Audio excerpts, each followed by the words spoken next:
Hi, I'm Dave Senkford with Top Gun Consulting, coming to you from sunny Phoenix. For you climate folks, it's going to be about 102 here, so we're going to dress lightly today. But today I'm going to talk to you a little bit about what's known as 3D printing. It's one of the latest crazes in manufacturing. It's been coming on for quite a while, but I thought I'd talk a little bit about it. Perhaps maybe you don't even know what it is. So let's find out what that is. What I'm holding here is a piece of paper.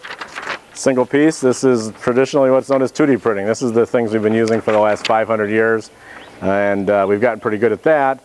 And basically what we're doing is we're putting one layer of ink down on a piece of paper, and that's called 2D printing, or just lithography.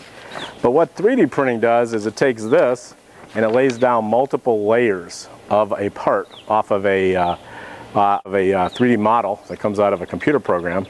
And what it does is it breaks that up into single flat surfaces that are basically the thickness of this paper, could be even less, and it builds them up one layer at a time by just laying them down one at a time. So after a while, it's kind of like taking this stack of paper, and first we get a couple of sheets here, and then a couple more sheets, and pretty soon you got a whole stack.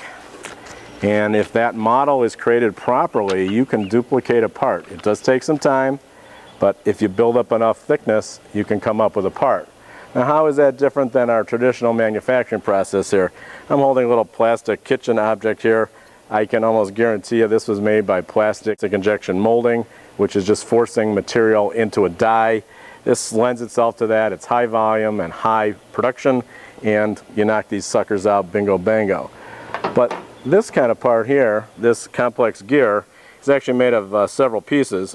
There's a bronze bushing in the middle, this gear piece, there's a flange, and then it's welded together. With 3D printing, leaving out the bronze bushing because that's a different kind of material, you would lay down the layers of the part and just build it up one layer at a time from a 3D model. And at the end, you'd have a one-piece unit without the weld putting this piece together. You'd push the bronze bushing in and away you go. Where 3D printing doesn't work too well is where you have a hybrid object here. This is an apple slicer. We've got a couple different colors, we've got metal, we've got plastic, and consequently doesn't really lend itself to 3D printing. But 3D printing is the wave of the future in terms of way things are going to be made. It can make complex objects that actually can move without having to assemble them. It isn't particularly very quick, but however it can be used for rapid prototyping, and the automobile manufacturers have really found this a great way to make parts for cars. If they wanted to, let's say, play around with the shape of a mirror, for instance, they could make it, 3D print it, didn't quite look right, they could change one of the dimensions in the model and redo it in hours rather than having to retool and do it in several weeks at considerable expense.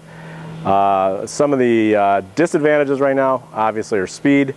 The other thing is they're still trying to work out the bugs on certain types of materials, and those materials will have to be vetted in terms of their ultimate strength and so forth, since many parts obviously are critical, and we have to make sure the strength is there at the end.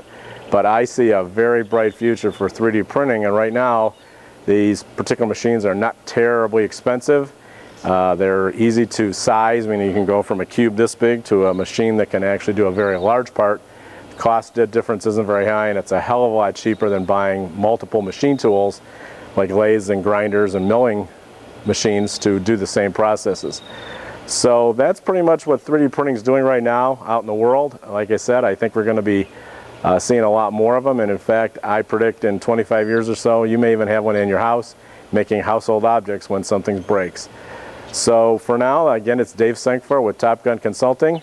Hope you're having a great day. If you have any questions about any business aspect that you might be having, please give me a call at 602-510-5998. Thanks so much. Bye.